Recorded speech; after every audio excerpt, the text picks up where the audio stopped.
Some people walk into a room and everyone subtly turns. They say nothing, they do nothing obvious, and somehow the energy shifts. What is actually happening? Most people spend their lives trying to get respect, but there are a few who seem to simply have it.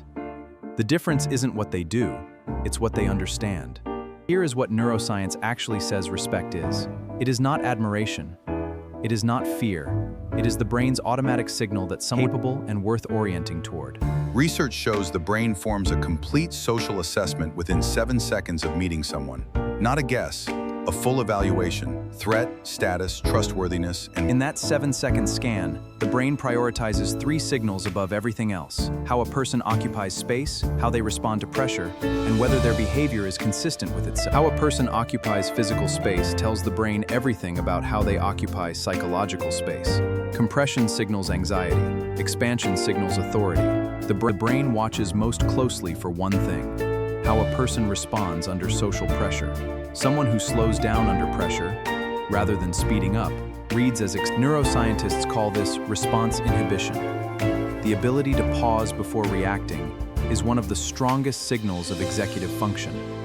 And the brain... Eye contact is one of the most studied signals in social neuroscience. Most people either avoid it, which reads as low confidence, or force it continuously, which reads as aggression. The brain responds most positively to eye contact that says, "I am also comfortable enough with myself to look away." Both signals, at the same time. The third signal, consistency, is the most powerful and the slowest to build, over time. Inconsistency creates unease. Consistency creates trust. Marcus speaks brilliantly in the big meeting. Loud, impressive, fully prepared. And then, in a small moment nobody was supposed to notice, he dismisses a junior twist that reframes everything. Respect cannot be performed. The brain's social evaluation system is specifically calibrated to detect performance and to discount it. This is why confidence techniques often produce the opposite of the intended effect. The power poses, the forced eye contact, the loud laugh. The brain reads the performance.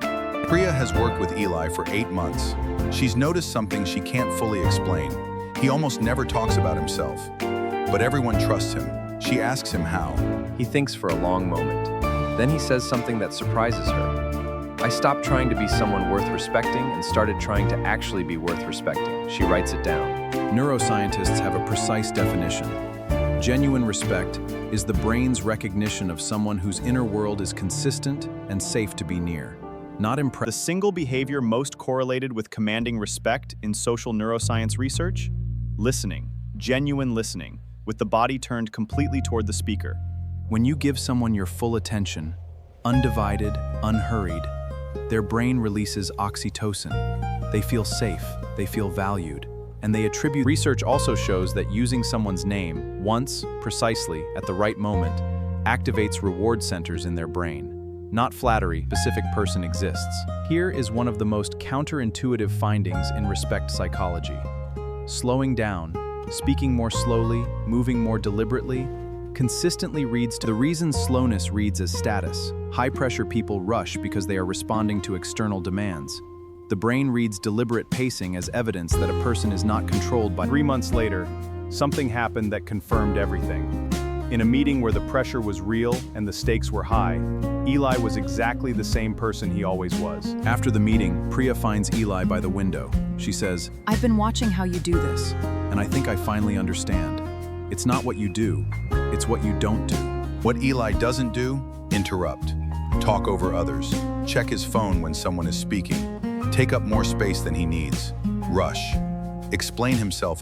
There is a branch of neuroscience that studies social signaling. It is the unconscious communication between bodies. The findings are startling. Here is something most people never consider. The respect you carry into a room, the quiet authority you either have or don't, is built entirely outside that room. The most respected people aren't consistent in the big moments only. They're consistent in the small ones, when it doesn't count, when no one is watching, when nothing depends on it. Social neuroscientists have identified the strongest trust signal the human brain can produce and receive. It is not a behavior, it is the perception. What Eli understands now that changed everything. Respect is not given to the person who needs it most. It is given to the person who needs it least. And that is not cruel. Here is the uncomfortable part. Becoming someone the brain automatically respects requires doing the right thing in small moments, especially when there is no reward. Finding that surprises everyone. In study after study, the people rated as most commanding consistently report one shared trait, and that's when it came.